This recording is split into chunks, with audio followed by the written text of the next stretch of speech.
It's Wulf, and I like Call of Duty games, which might not come as a big surprise given that I have uploaded a number of videos about Call of Duty games. In fact, I think some of the first videos on this channel were things about Call of Duty Zombies. So a while ago, I got the idea that I should make a top 10 list of my favorite Call of Duty games, not only because I enjoy the series, but also because the fact that I can make a top 10 list out of just one series feels kind of absurd in a really funny way. And then also a few weeks ago, I saw a bunch of people tweeting out their top 10 favorite Call of Duty games back when Call of Duty Vanguard got announced, so it kind of reminded me that I had this idea in my mind. But I keep saying top 10, in reality this is actually a top 11 list because one of the games on this list, and I'll point out which one, I sort of forgot about and then I played it again and then I had a really hard time just cutting it down to 10 games, so we have a top 11 instead. And then one quick thing to note before I get into the actual list, there's a bunch of Call of Duty games that I've just not even played, so that's why they're not on this list. So some of the most prominent ones that I think people probably enjoyed but that aren't on this list are the 2019 remaster of Call of Duty Modern Warfare. I don't even own that one yet. And Call of Duty World War II, I own it, but I haven't really played it enough to actually have an opinion on it. I also haven't played Call of Duty World at War Final Fronts on PS2. I haven't played any of the ones on Nintendo DS, and I think there's one on PSP, which I also haven't played. So there's just a whole bunch that I still haven't even played. So if your favorite's not on this list, that doesn't mean that I don't like it. But that's about all I had to say for the intro, so let's get into the list. At number 11, we have Call of Duty Black Ops Declassified. Now, I already know that this one being on a top 11 list is really going to make some people angry because this is far from a good Call of Duty game. Black Ops Declassified is definitely one of the worst Call of Duty games, actually, but the reason why I have it on this list is because it's on a unique platform. Black Ops Declassified is the only Call of Duty game on the PS Vita, which puts it in a pretty unique position. Even though it's a mobile Call of Duty game, it also still has a pretty much full Call of Duty control set, given that the PS Vita has dual analog sticks and everything. When it comes to the story mode of Black Ops Declassified, there's really not that much to see. I'm not even sure if it's considered canon in the Black Ops sub-series. The main issue with it is that it's just not that strong or interesting. There's really just not that much to it other than generic, like, shoot the bad guys. Also, one of the earliest levels in the game, I think it's like the second or third level, is, I believe, the hardest one in the game. I remember when I played this when I first got it, I had trouble getting past that level, and I think that a lot of other people probably did as well, and that made them just set the game down and not come back to it. Otherwise, though, I think that even though Black Ops Declassified doesn't really stand out from the crowd, I think that it's still not that bad of a Call of Duty game when it comes to multiplayer and survival mode. For one, the multiplayer on PS Vita, just like on PS3, is free, so you don't need to have PlayStation Plus or anything to play it. And I never really played it that often, but the couple of times that I did play it, I remember it felt just like normal Call of Duty except on a smaller screen. But the survival mode is actually the main reason why I have it on this list, because the survival mode in this game can be great if you're going on a trip or something. Back when this came out, it was definitely the best Call of Duty game that you could play on the go, because yeah, there were other ones for PSP and Nintendo DS as I mentioned earlier, but this one was the only one that had like a full control scheme and probably also the best graphics, because the PS Vita has pretty good graphics for a handheld. So even though the survival mode is really straightforward and also not usually something you even see in the Black Ops sub-series, normally it's zombies mode, it's an awesome time waster. I remember taking my PS Vita with me to wherever, I don't even remember where, but I remember taking it with me to places where I was just gonna have to kind of like sit and wait for a while. Like I think I brought it on a train one time, and it was a blast to just sit there and play survival mode while I was waiting, because it was like having a full-fledged Call of Duty with like a somewhat normal control scheme right in the palm of my hand.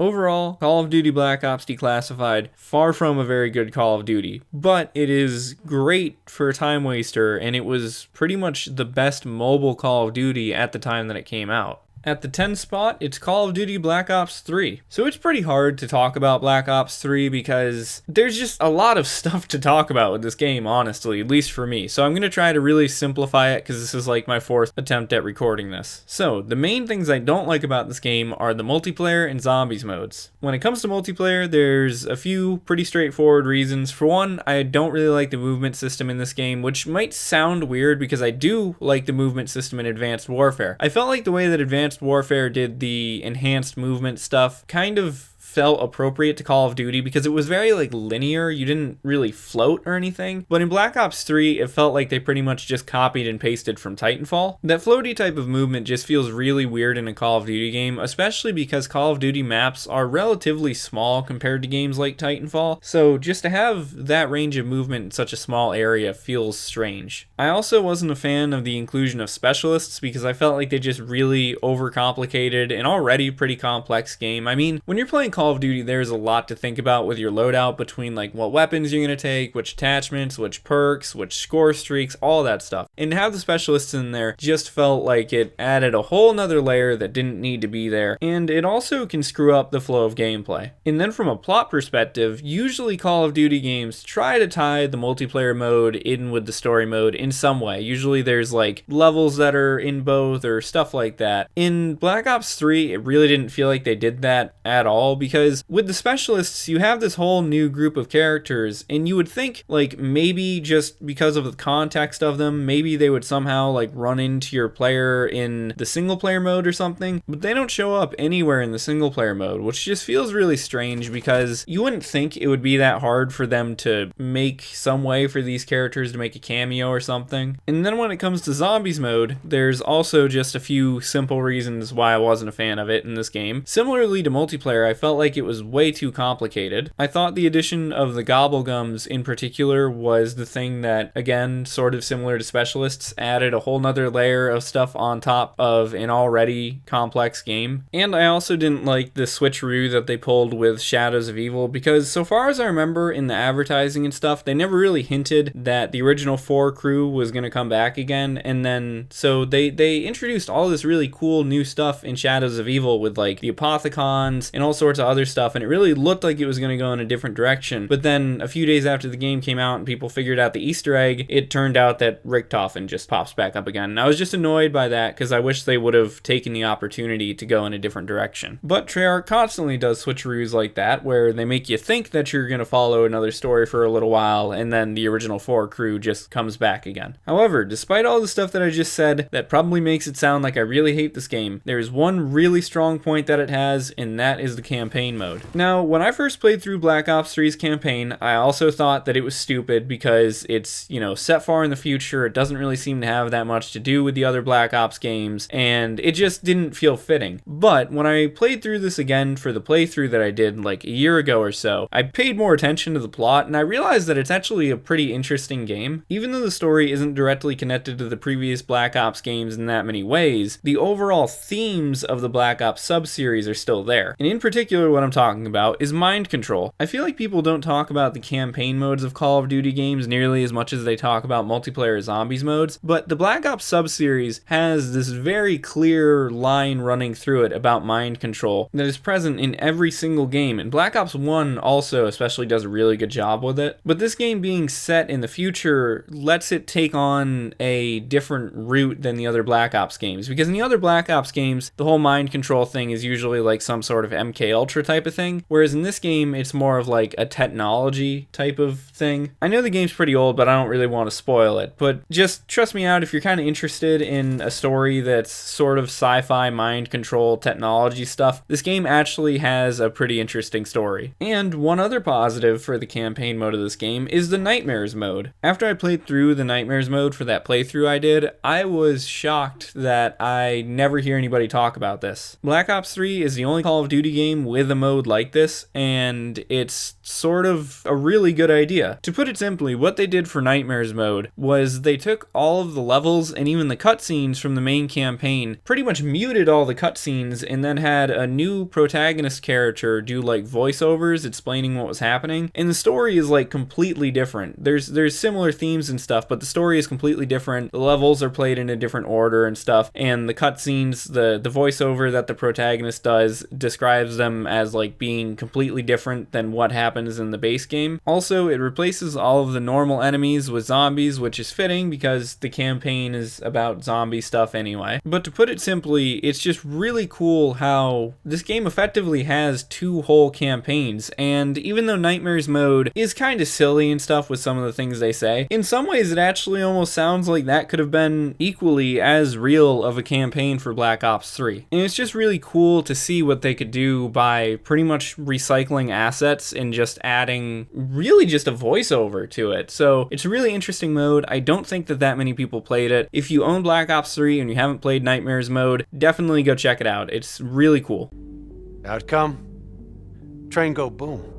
Up next is Call of Duty Ghosts. Call of Duty Ghosts is a very important Call of Duty game because it tried a ton of new stuff, even though a lot of it was sort of smaller stuff. For one, this game was the very first Call of Duty game on PlayStation 4 and Xbox One, and it was actually the very first game I played in general on PS4. They tried to really improve a good amount of stuff with this game, I think, for the next-gen consoles. Like, the animations and stuff in this game were overhauled a pretty good amount, even though the game still plays like a lot of the Call of Duty games before it. There's a lot of stuff that just sort of looks nicer. When it comes to the campaign mode, even though overall the campaign wasn't super special for a Call of Duty game, I do think that there was a lot of innovation to be seen. For example, there are underwater and space levels, which I know at the time a lot of people made fun of the whole like fish AI thing, but when you really think about it, it was a first for the series to have levels that were set in those sort of areas. And it's kind of funny to consider how later on with Infinite Warfare, you had a Call of Duty game that was pretty much set entirely in space. There also was Riley the dog, which was another thing people kind of made fun of, but still, I think it was pretty cool to have a character like that in the game that sort of changes up gameplay every now and again, because you get to control them and stuff. And when it comes to plot, this game actually had some like family drama stuff, since the protagonist has a brother and father, and there's some sort of like stuff going on between the main villain and your character's father. So that's pretty cool because not many other Call of Duty games have any family members or anything like that in them. And then when it comes to multiplayer, I think very similar to the campaign mode. Overall, it feels like a pretty normal Call of Duty game, and as I already mentioned, there's some upgrades that are a bit more noticeable than others, like the new animations and stuff. But the multiplayer mode actually also innovated in a couple of really cool ways. Like, Call of Duty Ghosts was the very first game that allowed you to customize your character. And subsequently, this also meant that it was the first Call of Duty game where you could play as a woman in multiplayer mode. And going forward in the series, customization has stuck around quite a bit. And aside from characters, you could also customize other stuff in the multiplayer mode too. Like, there was a DLC that allowed you to replace the normal attack dog score streak with a wolf. And there was also a couple of voiceover packs that you could buy so that your announcer in games was somebody else, like Snoop Dogg was one of the really notable ones. So again, kind of like campaign mode, overall it feels not that different from other Call of Duty games, but there's a lot of stuff that's new that's just smaller and I think kind of went unnoticed when the game first came out. Lastly, a very big experiment was Extinction mode. Up to this point in the series, the only Call of Duty games which included a zombies mode were Treyarch games. But Infinity Ward decided to do something more than just a survival mode for the third mode of this game. In Extinction mode, you're fighting aliens. Specifically, what you have to do throughout this mode is take, I think it's like a drill thing, and go and destroy alien hives throughout the level until at the end, I think you get to kind of like a big one. I haven't played it in a while and I never actually managed to get to the end of a level, but at the end of the level, you plant a nuke and then run all the way back to the beginning of the level, and it kind of blows the level up. Overall, it plays a lot like zombies modes because it's in waves and you get points for killing aliens and you spend the points on getting stuff like new weapons and other things like that.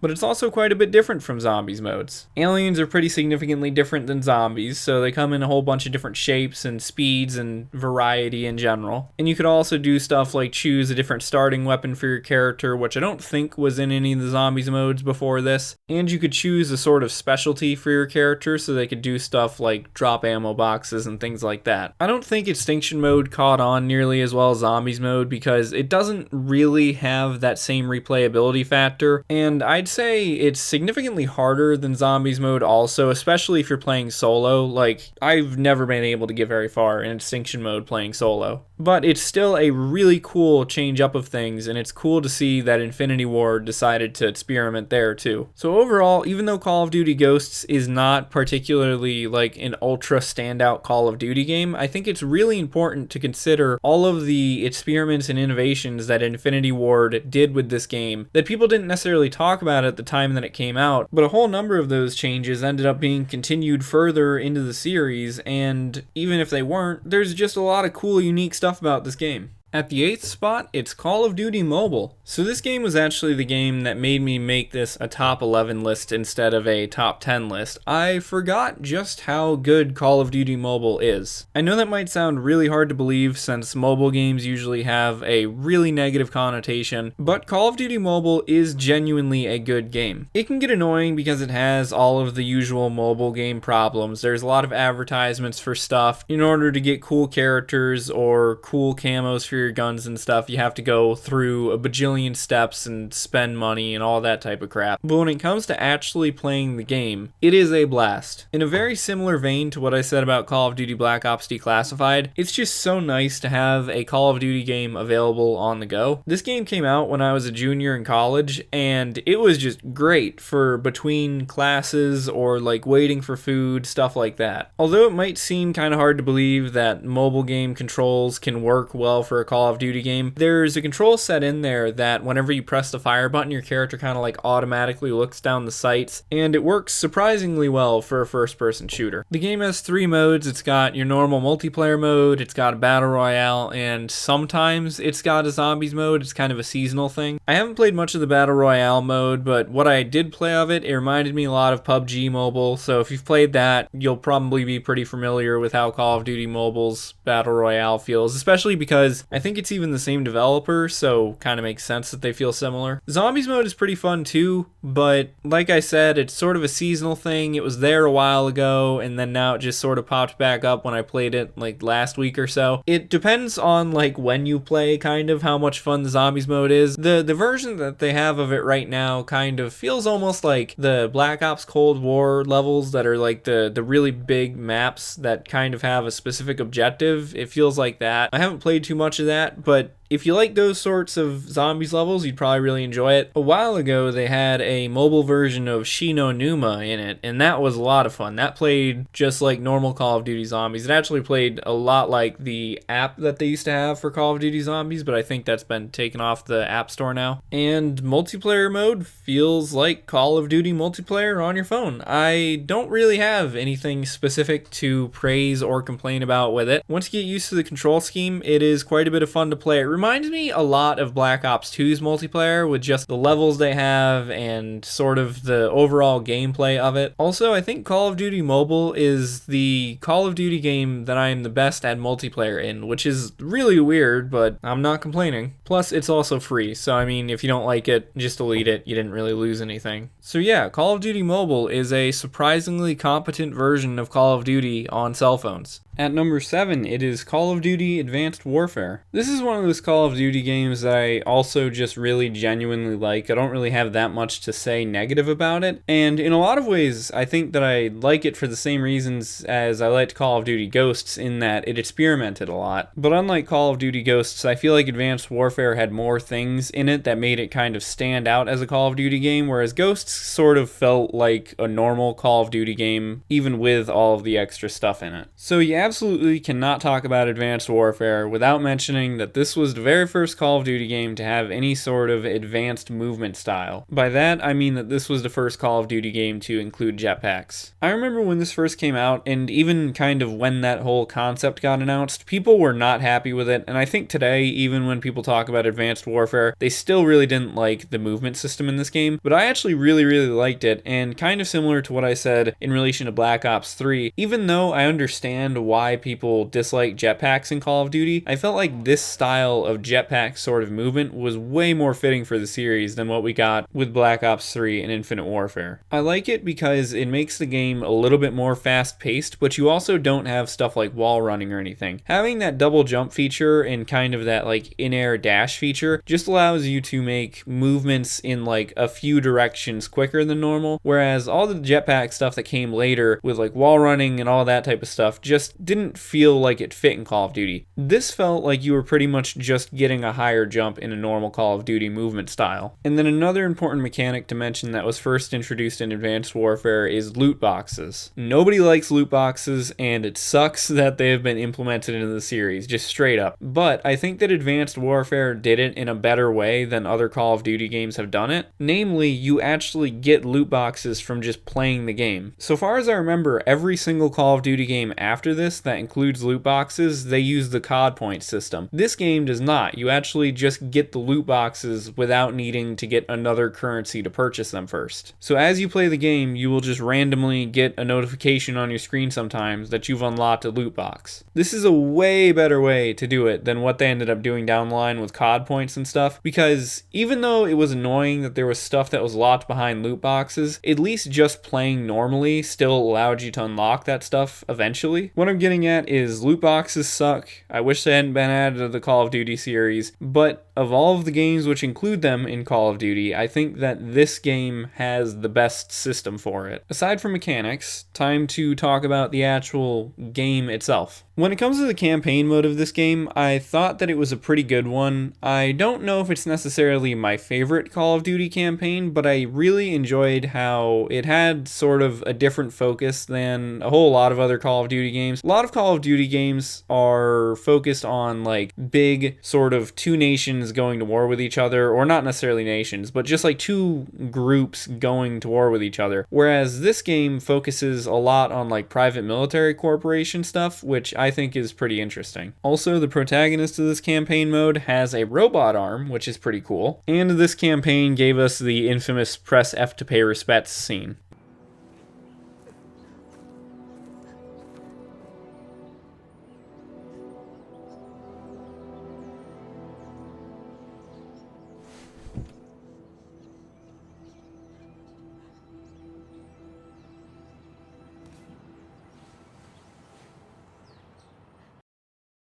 When it comes to campaign for this game, it is not like the best Call of Duty campaign ever, but I think it's definitely up there with the more solid ones. Before I get into multiplayer, I also want to mention the other two modes that this game has. So when Advanced Warfare shipped, there were only 3 modes in the game. One came later as DLC, but it was kind of cool how they did it. So the third mode of this game was kind of similar to what you get in most of the Modern Warfare games. It was a survival mode. However, people ended up finding out that if you leveled up through the survival mode and got to the final map that you can unlock and then survived for however many rounds, you actually got like a special cutscene and then zombies would attack you, and that ended up being a teaser for the 4th mode, which came in DLC for this game, which was zombies mode. I believe that makes this the very first Call of Duty game that is not a Treyarch game to have a zombies mode. I've never actually played Advanced Warfare zombies mode because I'm cheap and I don't usually buy the DLC for Call of Duty games. I've seen some gameplay of it. It does look cool. I've read some stuff about it on the wiki also, and it is a separate story from the Treyarch zombies, which is always nice. And it does have its whole own set of Easter eggs and also some unique mechanics and stuff like that. And since you have exosuits, you can use exosuits in the zombies mode, which is unique too. So then, multiplayer mode in this game. I think that this was actually one of the first Call of Duty games I was good at, because the movement system allowed me to play it a little bit more faster paced, and I am usually better at more fast paced shooters than I am with slower ones. I've already kind of talked about the whole exo movement thing and how I thought it felt kind of appropriate for Call of Duty, even though a lot of people didn't really like it. So I think that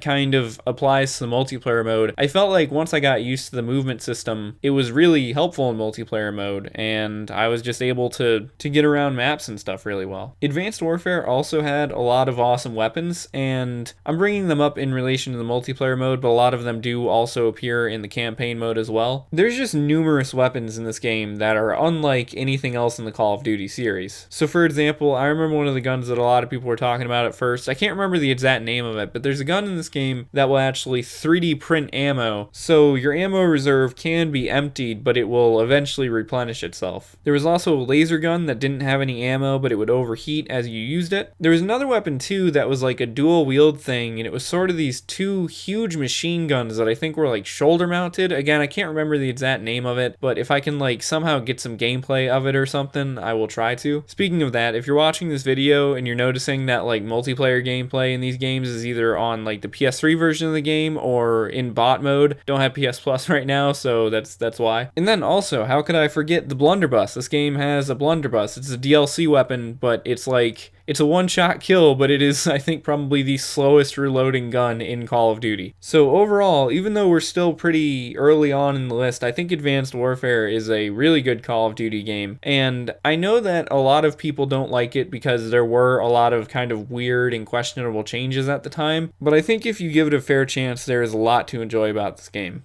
Next is Call of Duty 3. This is the oldest Call of Duty game on this list. I know that Call of Duty 1 and 2 and the couple of spin-offs that were in those and like DLCs and stuff are all also very important, but I think Call of Duty 3 of those definitely deserves the spot on this list. Even though Call of Duty 3 is a pretty old game, there are a lot of important things about it. For one, this game is rated teen, which is a little different for the Call of Duty series. A lot of Call of Duty games are rated M, and the important thing about that is that I'm pretty sure that caused this game to be a lot of people's first Call of Duty game. After this, you started having some of the Call of Duty games that got like really popular, like Call of Duty 4 and Call of Duty World at War, and I think that there were a lot of people who saw the popularity of those games and wanted to play Call of Duty, but were probably too young to buy a Call of Duty game on their own, and their parents might not have wanted them to own any M-rated games, so this was how they could play Call of Duty. In addition, this was also the very first Call of Duty game on the Xbox 360 and PlayStation 3. Those consoles would become massively important because they were where Call of Duty really started to become the giant name series that it is now. Those were the consoles that you ended up having people do like pro tournaments and all that type of stuff on. This also came out on the PlayStation 2 and original Xbox though, and in kind of an inverse way, it was also very important for those consoles because it was one of those games that had multiplayer online on those. A lot of the times people attribute video game multiplayer with really becoming popular with the PlayStation 3 and Xbox 360, and I think that that is true because I mean, I owned a PS2 before the PS3 came out and I never even played multiplayer on it until like years later. But I think that it's important to note that there were a number of games that supported multiplayer on those consoles, and this was one of them. And even though I believe that the official servers for Call of Duty 3 have been shut down on those consoles, I remember I did actually play this game multiplayer on PS2 when I was in like high school or something, just to test it out. And it was pretty cool to be playing a Call of Duty game on an older console like that. Speaking of multiplayer, this game has some pretty unique multiplayer for the Call of Duty series. Now, the problem is if you play it, it might be kind of hard for you to find a match because I don't think that many people play this game online anymore. But if you could get like a group of friends together to play this, it would probably be a pretty fun time. Anyway though, as for specific details about why this game has multiplayer that feels kind of way different than other Call of Duty games. So it does feel like a Call of Duty game, which is not surprising because it is a Call of Duty game. But there's also a couple of oddities that really stick out. So like for one, there's no custom classes in this game. You pick a class and it comes with preset weapons and other stuff, and you can't like mix and match any of that stuff. And this game also has vehicles. In a lot of ways, the vehicles actually make this game feel a lot like Battlefield 1943. And if you've been playing the Call of Duty series for a while, you will know that not that many Call of Duty games after this included vehicles and multiplayer. World at War had tanks in some levels, and now we're kind of getting vehicles again with like the Battle Royale modes and stuff, and then Call of Duty Black Ops Cold War has a few levels that have vehicles, but overall, a whole lot of Call of Duty games didn't have vehicles in multiplayer mode. This game also didn't have any sort of third mode or anything like that, so there's no zombies or survival mode, it's just campaign and multiplayer. As for the campaign, I have not played the campaign of Call of Duty 3 in quite a while. I really probably should do a playthrough of it actually, but I do remember that it was a solid World War II game. I don't really remember anything super special about it, except for I believe that you swap between which armies you're playing as, which is pretty cool.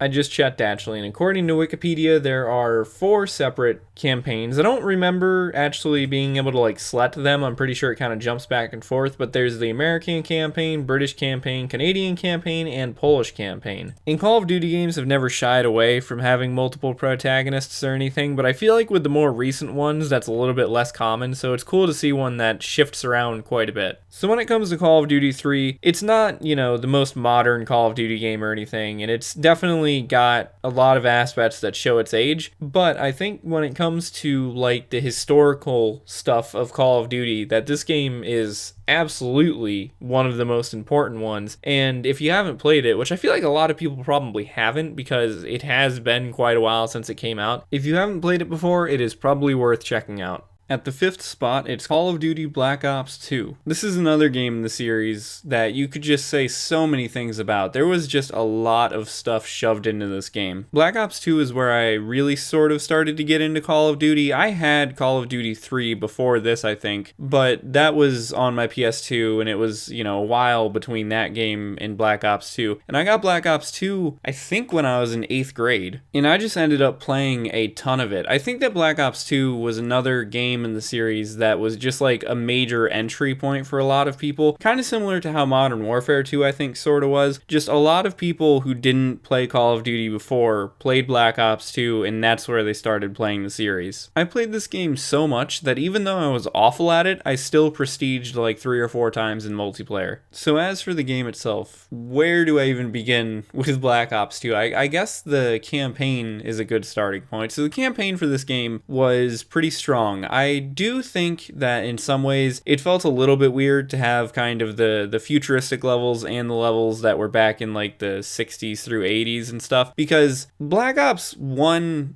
it felt like kind of a weird follow-up to Black Ops 1's story to jump so far into the future, but I think that they did it well enough that it still sort of worked and it didn't really feel odd. Like, the story made sense. One of the things that I think is most notable about Black Ops 2's story is that it's one of those Call of Duty games that it lets you make decisions that have pretty big outcomes on how the game plays out. Black Ops 2 has a surprising amount of changes that can occur depending on what decisions you make in the story. It's really crazy if you look online at the different, I guess, like charts and stuff people have made with this game, with just how decisions from early on in the game can have like a huge ripple effect to what ending you end up getting and stuff. It's just sort of surprising to see where certain decisions that seem good or bad at a specific moment end up having subsequent good or bad things that happen. It's crazy. And one of the examples that I use with this game to kind of give a good example of it that's not like too spoilery is that the main enemy in the game, Raul Menendez, he has kind of a henchman named DeFalco who is sort of like a secondary villain, and DeFalco is a pretty big character in the game, and in one of the kind of early missions in the game you're trying to rescue Karma, Chloe Lynch, the character, and if you end up chasing after DeFalco while he's kidnapping her, if you're fast enough, you can actually kill him in that mission, and then he's not present at all in the rest of the campaign. But if you don't get to him in that mission, he is present in the entire rest of the campaign, which is just like a crazy difference because it's such an early mission that has such a big effect on just how other things in the campaign end up playing out. And then I suppose multiplayer is the next thing to talk about. So Black Ops 2's multiplayer, even though it's futuristic, it's not as far-fetched as like Infinite Warfare or Black Ops 3 or any of the games from that time period were, because it's futuristic, but it's still boots on the ground and everything. It has some really good maps. I know that a bunch of the maps from this game have actually popped up again in other Black Ops series games, so that's a pretty good indication that they must have been pretty popular. And to be honest, I feel like I almost played so much of Black Ops 2's multiplayer when I was younger that I almost am not even sure really what to say about it because I just am so used to it. It's just solid. It's just a good Call of Duty multiplayer experience. I don't think it's the best Call of Duty multiplayer experience ever, but I do think that it is a pretty good one, although there are some really annoying things that Black Ops 2 has that other games in the series don't have, like the hunter-killer drones and some other score streaks and stuff like that are an absolute pain. But overall, it's a pretty good multiplayer experience. One of the interesting things about Black Ops 2's multiplayer also, alongside the actual multiplayer, is just that there was a lot of stuff in Black Ops 2. So this game, you could also, alongside playing normal multiplayer, you could play the League Play mode, which is where you played with like the official tournament rules, I think, that kind of thing. I'm not totally sure. I never really messed with it. You also, so far as I remember, could make and play custom games that other people made. And in a similar aspect, there was also like a theater mode where you could watch videos that like your friends and just other people uploaded. So there was sort of like its own internal video thing in Black Ops 2 where you could make videos and take clips of your gameplay and stuff. So that was pretty cool. And speaking of video stuff, this game actually sort of was ahead of the game with the whole whole ease of access into live streaming, because Black Ops 2 actually has its own built-in streaming function on PlayStation 3 and I think Xbox 360, which is really interesting. I don't think I ever actually got it to work when I was younger, because I played around with it a few times, and I don't think I had like a fast enough internet connection or something. It was really picky. It was hard to get to work. You had to, I think, have your PlayStation plugged in via HDMI, so you had to be playing in HD, and you had to have a pretty fast internet connection. Now, I should try it again, because now my internet connection is probably fast enough for it. But either way, even though it was a pain to actually get it to work, it's kind of amazing to think that Black Ops 2 had that functionality on the PlayStation 3 when the PlayStation 4 ended up having like all the built-in streaming stuff with the share button and that kind of stuff, and so did the Xbox One. It's just wild to think that a single game did that the console generation before. And then there was Zombies mode, and overall I really like Black Ops 2's Zombies mode, although I do think that it's a little bit too challenging on some of the maps, at least for like beginning players. So it's really interesting. There's a lot of really interesting maps in Black Ops 2's Zombies mode. Like Transit is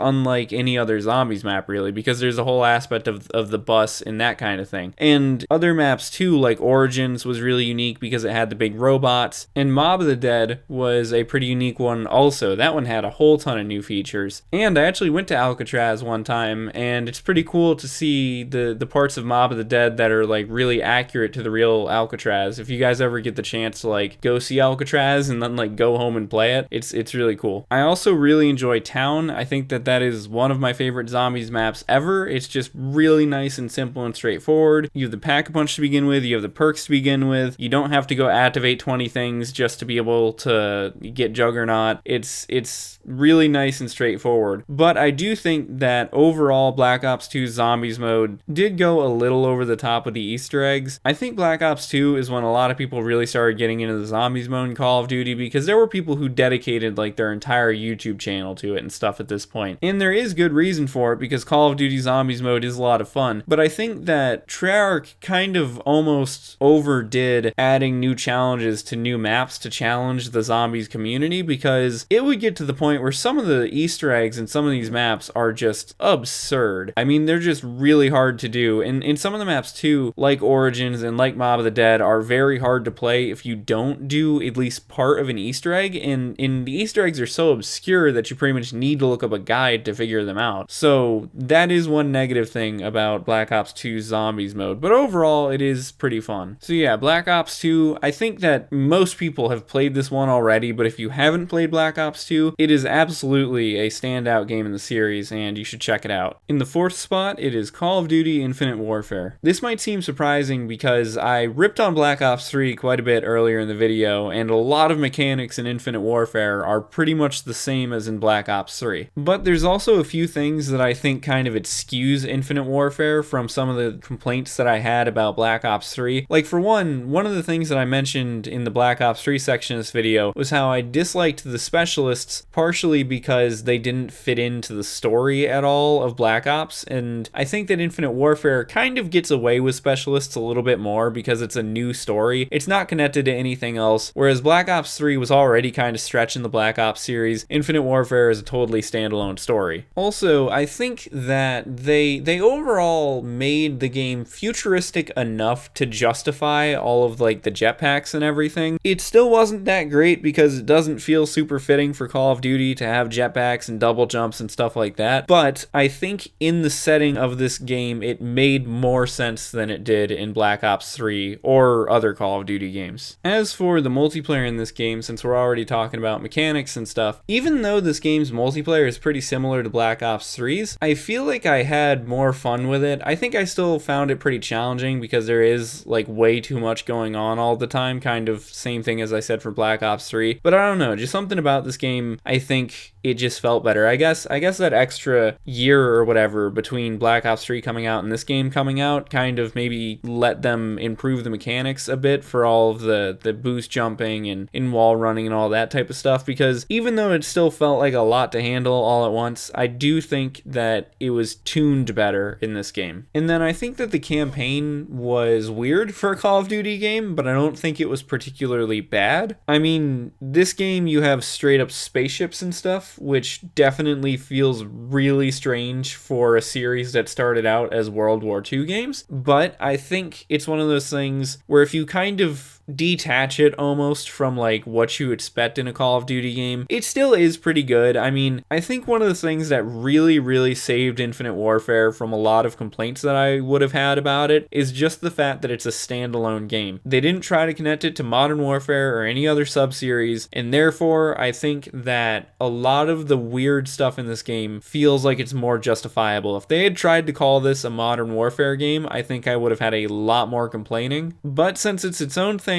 I can kind of respect it in the same way as I respect Ghosts in Advanced Warfare, in that it's experimental, and I think that that's not necessarily a bad thing. To be honest with you, I don't actually remember much of the campaign of this game, despite having played through it like at least twice, but I remember that it wasn't like horrible. I mean, it was a campaign. It wasn't one that I like hated to play through. But the main reason why this game is so high on my list is because the zombies mode in it is great. Infinity Ward definitely took all of the mechanics from Treyarch's zombies mode that work really well and then added their own story and their own twist on things, and that just made it awesome. Even though there was a lot different about this zombies mode, if you've played other zombies modes in other Call of Duty games before, it was really easy to understand because the mechanics are generally the same. But it was really smart of Infinity Ward to go a completely different direction than Treyarch with the story. The whole thing about Willard Wilder and the movies and all of that is just really smart. It allowed them to do a lot of just really smart stuff that improved this mode a ton. For one, unlike Treyarch's really convoluted, overly complicated story, Infinite Warfare's Zombies mode actually makes sense and is pretty easy to follow along with. The Easter eggs are still pretty confusing and all of that, but I think that in general, it's way easier to follow along because it's just this group of characters jumping from movie to movie. Whereas in Black Ops Zombies series, it's just nonsensical with jumping through time and like all sorts of different realities and all that type of stuff. It makes no sense. This jump between movies, complete sense is made. Also, it allowed them to do something really cool, which was have guest characters. So David Hasselhoff is in Zombies in Spaceland, Elvira is in Attack of the Radioactive Thing, and there's other famous people in the other levels too, but those are the two that I've pretty much played, so I'm not sure who the other people are, but I know that there's famous people in other levels too, and it's cool because they usually help you out with finishing levels, and I think you can even do Easter eggs in some of the levels to play as them, which is also really awesome. The maps also feel really different from each other, which is cool. Like, I mean, they all play the same, but just the way everything looks, because pretty much every map takes place in a different era, it makes every single one feel really unique. So yeah, just to get to the point, Infinite Warfare Zombies mode is absolutely just amazing, and if you haven't played it before and you like Call of Duty Zombies, you really need to try it, because I think that it blows Treyarch's modes out of the water, and it is pretty much the reason why this game is so high on the list. I have spent so much time playing Infinite Warfare Zombies, and I still go back to it and play it pretty often. When I was in college, I even bought the PC version of Infinite Warfare, just so that way I would have Infinite Warfare Zombies on hand with me, even if I didn't bring my PS4 disc of it with me to college. So yes, definitely check out Infinite Warfare, even if it's just to play the Zombies mode.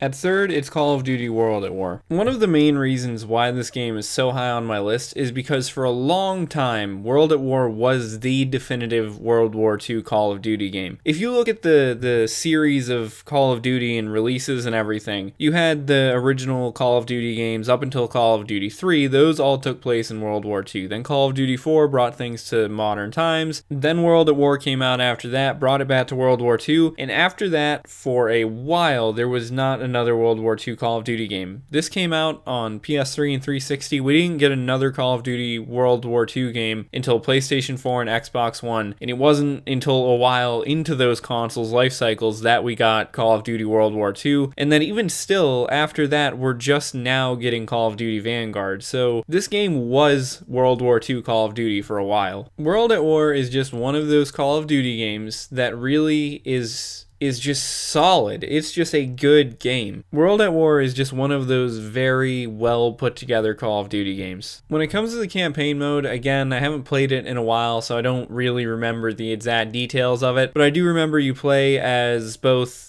the American army, you play as an American soldier, and you play as a Soviet Union soldier, so it's cool to have the multiple perspectives in it. It also is the first introduction of Viktor Reznov, who ended up becoming really important in the Black Ops series. So technically, World at War is actually the first Call of Duty Black Ops game, but it just doesn't have the Black Ops subtitle. In the gameplay in campaign mode, just like all of the other modes in the game, is just very well done. I mean, it's older now because it's on an older console and stuff, so of course it doesn't look as pretty or as smooth or anything as newer games, but when you're actually playing it, just the general feel of the controls works really well. And then an interesting side note about Call of Duty World at War's campaign is that it's one of the few to include gore. Not every Call of Duty game includes gore. I know that like Black Ops 3 did also, I think. It's one of those things that they seem to kind of shift around for different Call of Duties. I think that they do it in this game to really sort of showcase like the brutality and like horror of World War II, but it's just sort of something interesting to note about the series overall. Multiplayer mode is great. It's one of those Call of Duty games that really well balanced, I think, everything out. Like, for one, none of the weapons I don't think feel overpowered or anything, but also just, as I've complained about before, some Call of Duty games added so much stuff to multiplayer with score streaks and specialists and all that type of stuff. I think this game is one of those games that was nice because it kept it simple. You could customize loadouts and you could customize weapons and stuff like that, but like your score streaks are set. You don't choose score streaks or anything like that. It's just very easy to create a class and get right into the game. And another interesting thing about World at War that was kind of another thing that it was the only Call of Duty game to do for a while, it had vehicles, kind of. It had tanks in some levels that you could drive around, so it wasn't quite as Battlefield-ish as like Call of Duty 3's multiplayer, because Call of Duty 3 had like Jeeps and stuff you could drive around. Call of Duty 4 didn't have vehicles. World at War had the tanks, and then after that it was quite a while before vehicles got reintroduced to Call of Duty multiplayer. And the tanks are pretty cool to drive around and stuff. They don't really feel out of place in the multiplayer mode or anything. And they're also not really like annoying if you're not in one. So they're not really overpowered and they're fun to use when you actually can use one. Also, if you play World at War multiplayer now, you can run into some pretty cool modded lobbies. I know that people have mixed opinions on modders and stuff, and modders can get pretty annoying if you're just trying to play the game normally. But there's some really cool stuff that modders and hackers have managed to do with World at War, especially on consoles. I've gotten into some games before where they do stuff that like you wouldn't even think is possible on like the console version of a Call of Duty game. Like they'll change the FOV, or they'll put a frame rate counter on your screen, or they'll do like, you know, airplanes that do like shows and stuff in the sky. It's really cool, and it's really interesting to see that type of thing. And you know, it can get a little annoying, you know, a little like risky almost too, because sometimes modders are not like benevolent and they'll like, you know, reset your account to 0 and then you won't even be able to play multiplayer and stuff. So you got to be kind of careful with playing this game online now, on console especially, but it is still pretty fun. There's plenty of times where you can get into normal matches, and if you do run into a modder, they can do some pretty interesting stuff that's just fun to see. And then lastly, Zombies mode. So this game is the very beginning of Zombies mode, which is really important given how crazy popular Zombies mode would end up being. Of course, that also means that this Zombies mode is really straightforward compared to other Zombies modes, which I really enjoy. There's not just a billion things to focus on all the time. I think Nacht der Untoten is a really great Zombies map because it's just so simple, and it's also kind of challenging too. Later in the Black Ops series and, you know, other Call of Duty games that have zombies, you ended up getting a lot of different benefits and stuff, whereas in this game, a lot of the levels, you just need to survive. There's not perks, there's not pack-a-punch, there's not anything like that. There's like a mystery box, and that's about it. You can get the ray gun. That's the wonder weapon. So very important as the beginning of the Zombies mode in Call of Duty games. And it's also still quite a bit of fun to play too if you ever get sick of all of the really complex stuff in later Call of Duty Zombies modes. And World at War Zombies is also really notable on PC for custom maps. You can pretty easily download tons of fan-made maps for this game, so new Zombies levels, and it's awesome. I don't know if people still do it now so much, but there were people that I remember watching back in like high school that their whole YouTube channels were like based on Call of Duty Zombies, and one of the things they would do pretty often was they would play custom World at War maps, and it was just really cool to see so much new content made by fans of the game. And I remember on the computer that I had before my current computer, I even played around with some of the custom map stuff, and it was just awesome because alongside adding new levels and stuff, people would add new weapons and new zombies types, and they would take stuff from like other Call of Duty games and put it into World at War. It was just really, really cool, and it still is really, really cool. I mean, that stuff hasn't gone away or anything, I don't think. It might have slowed down, but yeah, you can still easily go and mod World at War and get new zombies levels that are made by the community and stuff. So World at War is an older Call of Duty game, and I think that there's probably more people now that haven't played it. And if you haven't played World at War and you have a computer or you have a PlayStation 3 or Xbox 360, you really should give it a try. It's older, so it doesn't necessarily look as great as new Call of Duty games or anything, but I think it is still one of the best Call of Duty games. At number 2, Call of Duty Black Ops Cold War. I think some people might be surprised to see such a modern Call of Duty game so high on the list, especially one that quite a few people didn't have super high opinions of. But Black Ops Cold War is a very good Call of Duty game. It feels kind of like a return to form for the series after so much weird stuff with Infinite Warfare and Black Ops 3 and some of the other games around that era. Also, please keep in mind that I have not played the 2019 Call of Duty Modern Warfare yet. I'm sure if I played that game, I also would kind of think of like return to form and stuff, but this is the first Call of Duty game that I've played that is kind of in the like ultra recent games, so this is the first time that I played one that was in the new next style of Call of Duty games. But anyway, yeah, this game is just fun to play. This is just a good game to play. It's just a good first-person shooter. When it comes to campaign mode, I did feel like the campaign mode felt a little bit weird for Call of Duty, but it felt weird in like a positive way. It was one of those things where when I played it, I almost wasn't expecting a Call of Duty campaign to be so complex. There's a lot to this campaign. There's two sort of side things going on throughout the campaign that you have to pay attention to and like solve some puzzles to get the best ending or whatever, which is not something I was expecting. There's also some pretty significant stealth sections that actually didn't seem that bad. I mean, stealth in Call of Duty is usually pretty pre-scripted, but these stealth sections seemed to be actual stealth sections, and they weren't hard or glitchy or anything. It also has a few choices that kind of affect the way this campaign goes, sort of like Black Ops 2, but not to nearly as heavy of an extent. It also shares a lot of the common themes of the Black Ops series, as I've mentioned a little bit throughout this video already, particularly mind control. Without spoiling anything, let me just say, if that is a theme that you thought was pretty cool in the other Black Ops games, you will think it's pretty cool how they do it in this game too, I think. I don't think it's necessarily an award-winning video game story or anything like that, but I think compared to some of the stuff we got for a while with Call of Duty campaigns, this one feels very much in the same vein as the original Black Ops, and that is a good thing.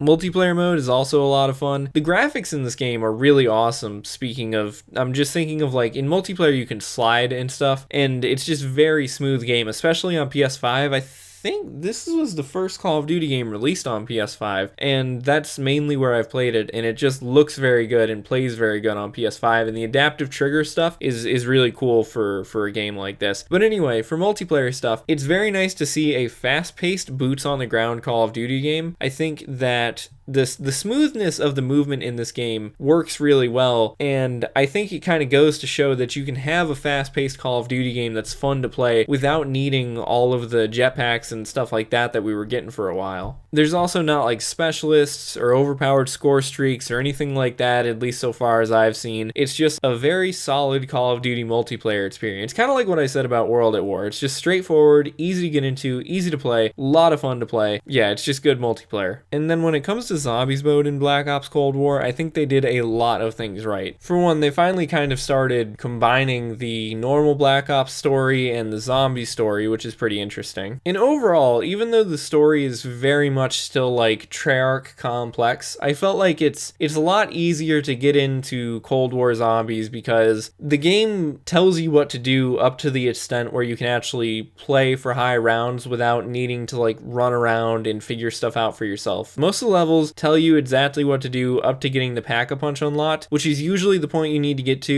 get to high rounds in zombies mode. And this game just does that really well. It explains to you how to get stuff done without explaining it too much. I also really enjoy the fact that they brought some features from multiplayer mode over, so it's not exactly score streaks, but you can kind of call in stuff that's like a multiplayer score streak, and that's really awesome. There's just various things that you can do that are taken from multiplayer that at first I kind of was worried if they would feel fitting for zombies, but they do feel fitting, and it's nice to just add new gameplay mechanics to zombies mode. Another really cool thing, all of the zombies maps that were released post original release of the game are free, which is awesome because I am broke and cheap, and I never really liked having to buy map packs for additional zombies levels. So the fact that they added them in for free is really cool and lets you get a lot more enjoyment out of the game. So yeah, Black Ops Cold War is just a good Call of Duty game, and it really feels like it was sort of what the series needed after a whole bunch of games that made questionable decisions. Now we are finally at the number one spot. My favorite Call of Duty game as of right now is Call of Duty 4 Modern Warfare. Modern Warfare took the game away from World War II and into modern times at the time, around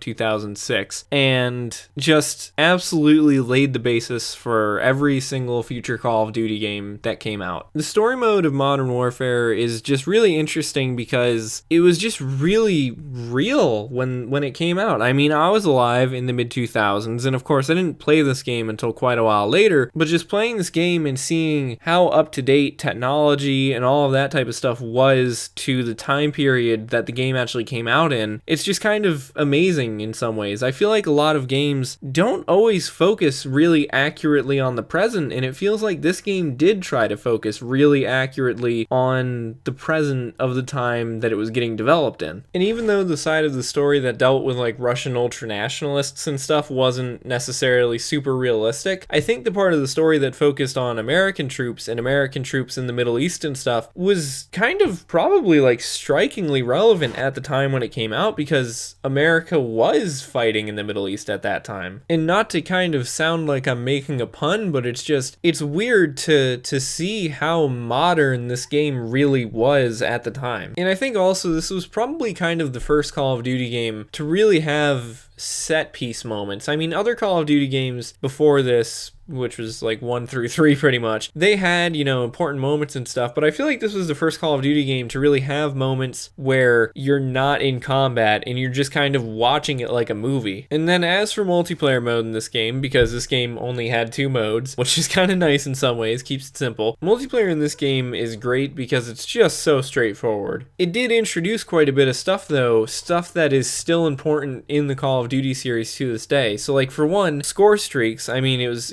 kill streaks in this game. It depends on which Call of Duty game you're looking at, but same basic concept. This game was the very first game to have anything like that, and you couldn't choose what you got. It was just, there was the 3 score streaks, and if you got them, you did, and if you didn't.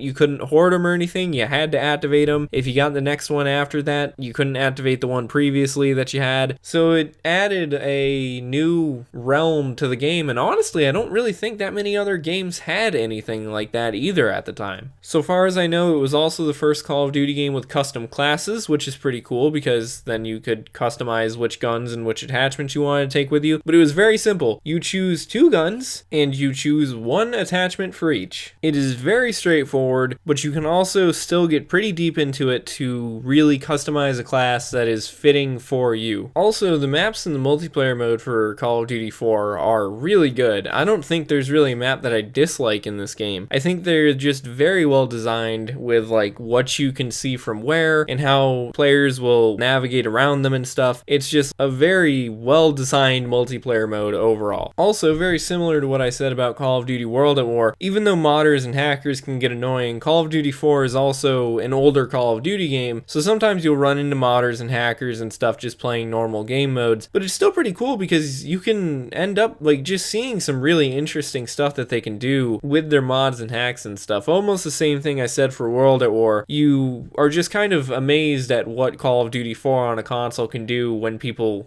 get access to all the menus that let them control stuff behind the scenes. Although, of course, you also have to be careful because, again, not all modders out there are benevolent or out there to just goof off. There are some who will rank you to like a rank -1 so you can't play or stuff. For me, I actually kind of had an issue with that myself playing this game for a while, where I had gotten like fully ranked up, but because a modder was in the lobby and they like fully ranked everybody up, but the issue was that by doing that, it like didn't do the challenges or something. So even though I had all the weapons unlocked, I didn't have all the attachments unlocked, but since I was already like max level, I couldn't get the attachments anymore. It was kind of a pain for a while until I ended up running into another modded lobby that then like unlocked everything. So then everything was kind of fixed for me. But yeah, so do be cautious, but you will still find plenty of normal multiplayer matches if you play, and plenty of modders that are just having fun with it. And I mean, honestly, for a game that is over a decade old, it still looks pretty good, even on PlayStation 3, like at 720p or whatever. I don't know if this game runs at 1080p. It might be one of those ones that runs at 1080p. But anyway, I mean, it has aged, but it still doesn't look that bad. And on PC too, if you max out the settings and stuff, it still looks pretty good. And speaking of that, this game also got remastered, and originally it only came with Infinite Warfare, but then they kind of released it on its own, if I remember right. So you can get a remastered version of this for PlayStation 4 and Xbox One. Only issue with that version though is, of course, they couldn't just, leave well enough alone, and they ended up adding in some like loot box weapons and stuff into that version. So overall, it's still kind of the same gameplay, but it's not exactly the same. And of course, they also had to confuse things even more with how there's Call of Duty 4 Modern Warfare, there's Call of Duty Modern Warfare Remastered, and then there's also Call of Duty Modern Warfare, the 2019 version. So yeah, but apparently it was popular enough for them to want to remaster it. It's one of the few Call of Duty games to ever really be remastered, actually. I think it might be the only one ever to be remastered fully also. Modern Warfare 2's campaign, I think, got remastered, but Modern Warfare 1 is the only one that I think had multiplayer and campaign remastered. And then also jumping back to multiplayer mode, there were some pretty cool game modes also that I don't think have appeared in any other Call of Duty games. So there was like Cage Match, which was kind of like 1v1, which is pretty cool. I don't think that has appeared in any other Call of Duty games, though I think they had some problems with like boosting with that mode, so kind of makes sense why that one didn't appear again. And then it also had the old school modes where you could jump really high, and there were some other changes and stuff. It kind of made it more like an old school first person shooter, like Quake and stuff, where you kind of faster movement and everything. It's not so realistic, and that mode is a lot of fun too. Kind of hard to find people to play it with though, unless you already have like a group of friends to play it with. And also another thing too, with kind of it being a little challenging to play Call of Duty 4 sometimes, if you want to play it, I would suggest trying to get a console version of it rather than a PC version. I own the PC version on Steam, and it's weird because like people run servers. This is one of those games where like there aren't official servers anymore, I don't think. And so, if you want to play on PC, you end up having to like downgrade the game or get mods or stuff like that just to even play the game. So if you can get it on a console, especially I would suggest PS3, because PS3 has free multiplayer, and I think PS3 also has more active servers. Like you can still run into people pretty often playing Call of Duty 4. So if you can get it on PS3 or maybe 360, I would definitely suggest going that route instead of the PC version, unless you want to get into all the modding stuff and mess with that. But anyway, overall for Call of Duty 4, just simplicity is